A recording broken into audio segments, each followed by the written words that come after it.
guys, it's Jen, and I'm here with another episode of my stamping and scrapbooking series. I thought I would start off by just showing you some of the things that I'm going to use before we get started here. I know it's November now, but I'm scrapping some Halloween photos, and I'm just scrapping these two photos of my daughter at my in-laws' house. We went over there on Halloween morning and had some parties and games with the cousins and stuff, and took a few photos outside, which behind their house is just beautiful, and so I just wanted to scrapbook about that. And I'm going to use a white background, and I'm going to use some of these papers as layers. So I mentioned before in a past video that I don't have much Halloween paper, so I do have this one called Trick or Treat by Cartabella. Well, this particular paper is called Spooktacular, and so I'm going to use a bit of that, and then these are just some scraps from some other papers that I had.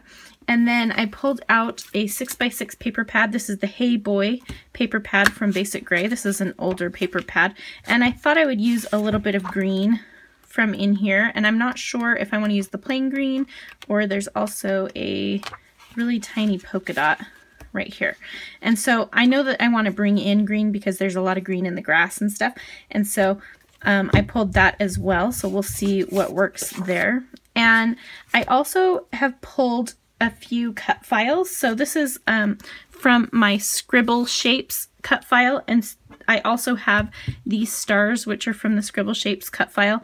I might use the circle, I'm not sure, but I'm pretty sure I'm going to use the stars. I also have some stars from the Spooked cut file set, which is the Halloween set that I have, and this October 31st is from that set as well, and I'm going to use those. I'm going to use maybe some of these white enamel stars from Close to My Heart. I'm thinking about using this tag. This is from American Crafts, and also these little wood shapes, which were at Hobby Lobby in the craft section, not the scrapbooking section. So I'm thinking about that because I am going to use this stamp set. This is called Fallen Leaves from Close to My Heart. It's a newer stamp set. I'm going to use this to create kind of a background. So what I want to talk to you today about is making kind of a focal point on your layout with stamping. So with all of those things in mind, I'm going to go ahead and put you on fast forward. I may slow down here or there to point out specific things, but we'll go ahead and get started here. So before I get started on the actual layout, I'm just going to trim down my photos. I printed these on my Canon Selfie, which is what I usually use when I'm using iPhone photos. And I just keep my iPhone photos at the size that the phone makes them, so they're a slightly smaller size than 4x6. And I'm going to use those two right there. And I'm going to use this stamp set to create kind of a wreath around my photos. You could use any stamp set in a circle like this and repeat the pattern, but leaves work really great because like I mentioned, it gives it a wreath look. What? I'm looking through my scraps because I know I have a circle in there that I want to trace, and that's what I'm going to use to kind of be my guide for where I place the leaves. And I had my daughter grab me a pencil. You'll see her hands here in a second because she always steals mine and I couldn't find it. So she brought me a pencil, and maybe you didn't see her hands. Maybe that was just my hand being fast. I don't know. So I'm going to use all of these leaf shapes, and I'm going to use Distress ink because I want to give them kind of a watercolory look, and so I'm going to use these inks that are reactive with water.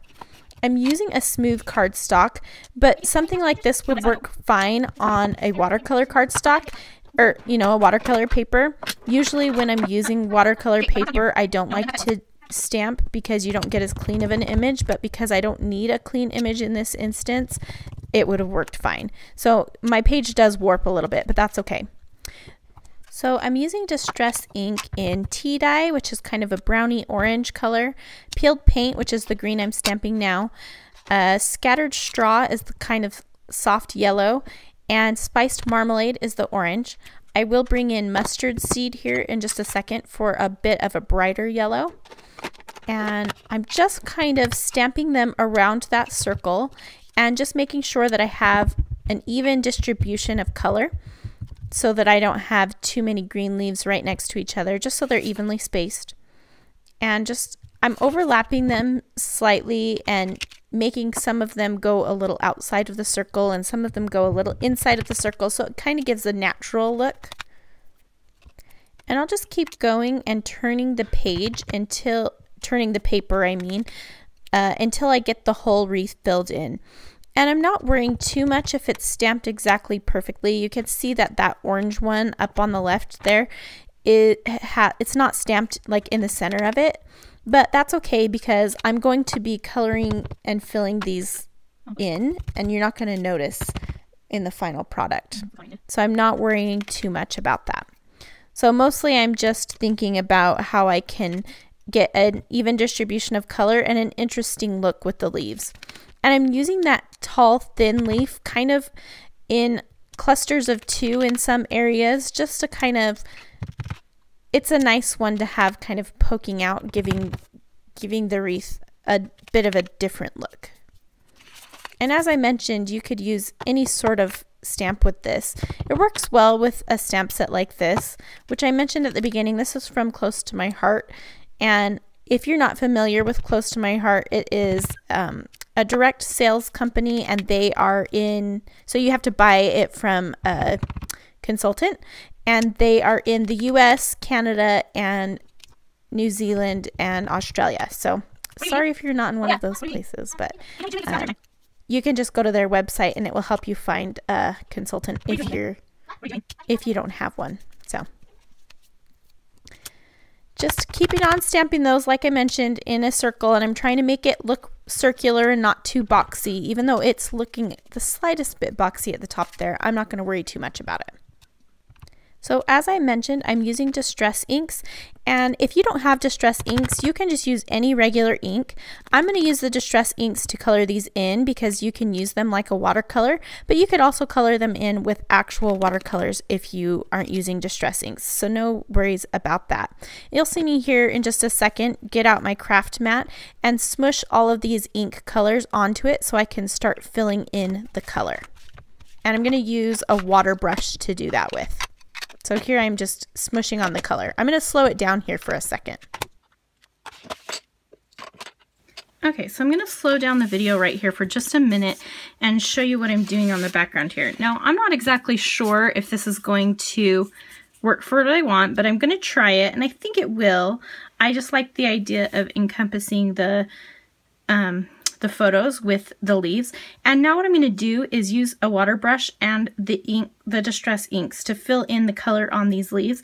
I'm going to give them a little bit of character so they're not just one single color. I'm going to make them multicolored. Let me see if I can zoom in here just a little bit.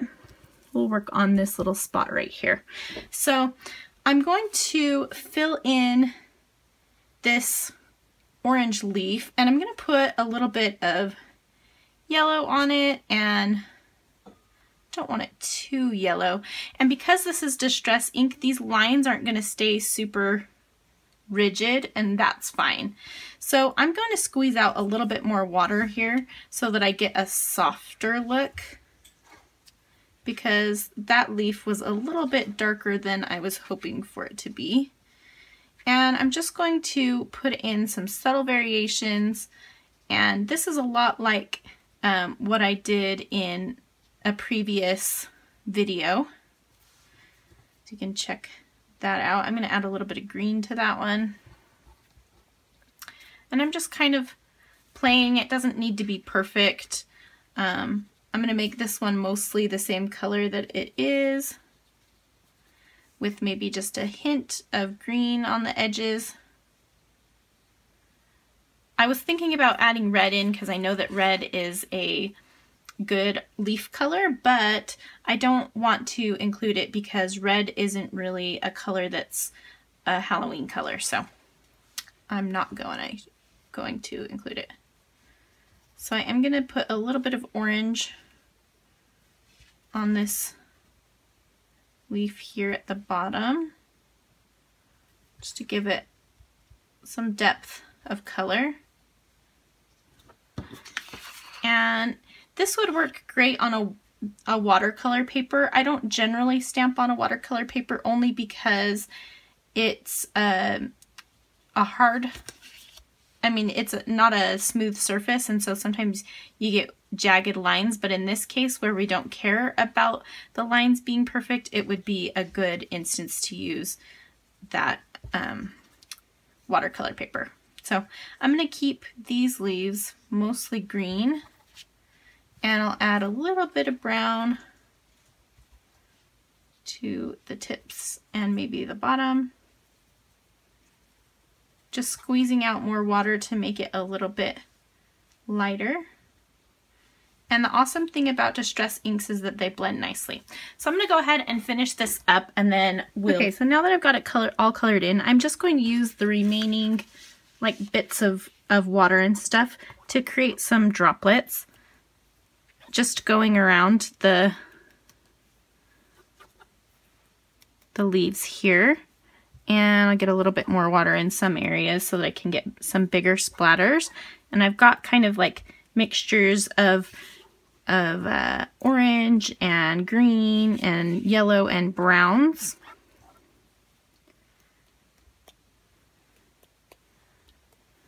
Okay, that looks good. Maybe a little bit more orange.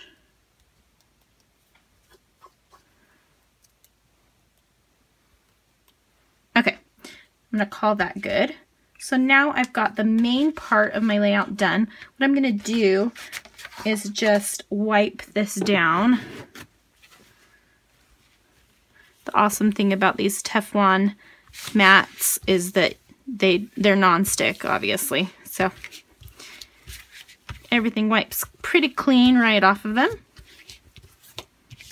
Now, if you didn't have distress inks, you could always stamp this and then use watercolors to color it in as well. That would work just as easily. And now I'm wondering about that cut file that I had originally, that circle cut file. If I want to put this down kind of as a buffer, kind of like that. Okay, I'm going to go ahead and put you back on fast forward, and let's work on the rest of the layout. So to start finishing this, I'm going to layer up some of those pattern papers behind the photos. I decided that that Halloween Cartabella paper just wasn't going to work with the style and feel of it now that I've got those leaves stamped down. But I am going to put the Maggie Holmes striped paper and the We Are Memory Keepers star paper, as well as this paper from the 6x6 Hey, I think it's Hey Boy or Hey You paper pad from Basic Gray. I have a whole series on using up 6x6 paper pads. If you're interested in that, be sure to check out the 6x6 paper pad love series over on my YouTube channel. There's a whole playlist for it.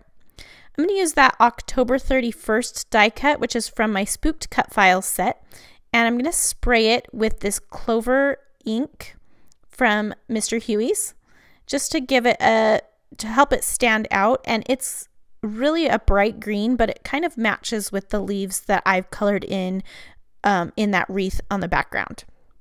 I pulled out some of those wood leaves from Hobby Lobby, but they just didn't quite look right. I thought I could scatter them in amongst that wreath, but it doesn't work. So I'm going to pull out this Scribble Star, which comes from the same cut file set as the Scribble Circle I have on the background, and that's the Scribble Shapes cut file set available in my shop. And the other stars come from the same cut file set as the October 31st. That's the Spooked cut file set. I went ahead and typed up my journaling on my typewriter. You could use your computer if you don't have a typewriter, and I'm just cutting it into strips. I've been obsessed with this lately. Almost all of my layouts have this strip style journaling. I don't know what it is. I do handwrite my journaling fairly often, but when there's not an easy or logical space to put it, this is my go-to for sure. So this is one of those layouts where I let myself get a little bit too far before adhering anything down. So in a second, I'm going to pull everything off and start adhering things together. It drives me crazy when I do that, but I'm just going to staple the layers because that's really an easy way to do it. And I'm just using my Tim Holtz Tiny Attacher and stapling those layers down, and then I'll go ahead and glue the photos on. I switched the photo orientation, or I switched, which photo was where, because I wanted the one where my daughter's in the right hand side of the photo. She's looking to the left, so I wanted her looking into the page instead of out of it, if that makes sense. And I'm just going to glue these pieces down. I'm trying to decide if I want that star to layer over the photo or under it. The October 31st is definitely going to go over the photo, and it's going to rest in that blue sky of the photo above the house there. I'm putting some thin thin foam adhesive on the back of that just to help it stand up a little bit from the rest of the layout. And then I will just get that adhered down. Now, I apologize if this video seems a little lengthy for you. When I'm explaining some of the processes, I like to take a little bit more time on that with these series where I'm showing you a specific technique. So I won't feel bad if you fast forward through some of the parts, but I know that there are some of you out there who want me to slow down a bit so I can explain a little bit more about what I'm doing. So just kind of FYI, that's what's going on. So now I've got that placed down, and I'm going to start adhering the rest of the embellishments. I'm using my Scotch Quick Dry adhesive in a fine line bottle to adhere those thin die cuts. It works really well because it has a needle point tip basically, and it's just really easy to do. So I'm going to adhere all of those journaling strips down, and that will take me just a minute. And I just wanted to mention something that I'm excited about that I have coming up. Irit Landgraf and I are currently finishing up working on a class we're super excited about that will be debuting in the next week or two. So be on the lookout for more announcements about that. I think you'll really love it, and there's going to be a ton of content, so we're really excited about it. I did place some of those close to my heart, little white enamel stars, which I love. They're super cute, just in the clusters with the other stars. And I think that they add a lot without being too distracting. Because I have a lot going on in the background, I just want the rest of it to be really nestled in close to the photos and not be too distracting. So I felt like I needed something in between that October 31st and the tag. There was kind of a weird empty space. So I searched through my die cuts and I found those adorable little foxes, and I thought, when else would I use these? They were the perfect color because they bring out that bright orange on my daughter's skirt. And so I'm just searching for something else in that color that I can add to the layout, because right now it's just those foxes and the skirt, and it's not quite enough. I need just something small to add. So I'm looking through my chipboard and stickers and different things to find something. And I will eventually find these vellum, they're vellum strips. They're kind of like washi tape, except they're vellum. There they are. And that star strip is perfect. It's from the Hey Boy collection from Basic Gray, so it's older.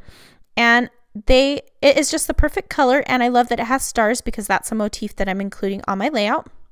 I will end up ripping the edges of it just so it looks a little bit more natural and free form, because I've got the leaves, which are a really natural element, and it's in a circle. I don't want too many harsh lines, and I've already got a lot with all of the corners on the papers that are layered up. So I just rip the edges so it looks a little bit softer.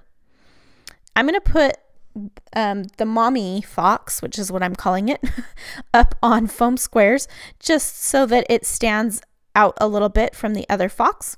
And I think they just look adorable right there. And that is pretty much going to complete this layout. I have a few more things to add.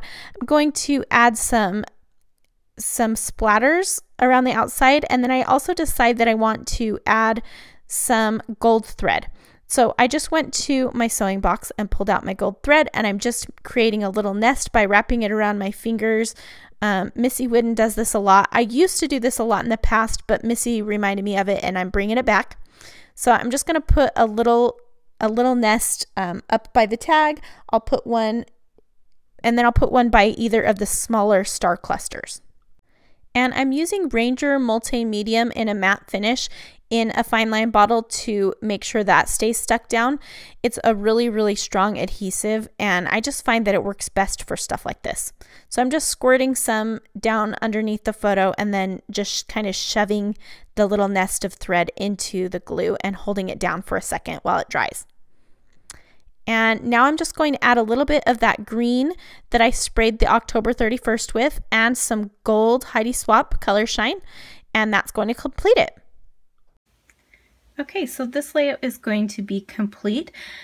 This is a little bit of a non-traditional Halloween layout. This is more of a fall layout, but I wanted it to feel different because it's during the day. It's not at night. We're not trick-or-treating, anything like that.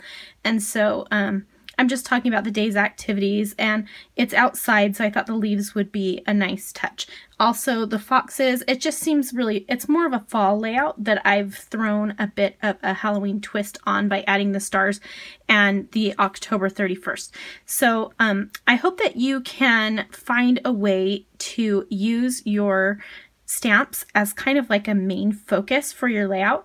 And this, using it in a circle like this is really fun, and you can do it with any shape that you could repeat. I think you could do this with different sizes of circles that have different patterns on them. You could do this with hearts or any sort of shape that would look cool repeated on a background. I don't think it has to be leaves, but the leaves kind of look like a wreath, so that's really cool looking. So that's going to finish up this episode of Stamping in Scrapbooking. Be sure to check out the Stamping in Scrapbooking playlist on my YouTube channel to see the other videos in this series, and head over to my blog at craftyjenscow.com where you can see the still photos, and I'll have much more information as well as links to any available products that I've used here. Thanks so much for watching, and we'll see you next week.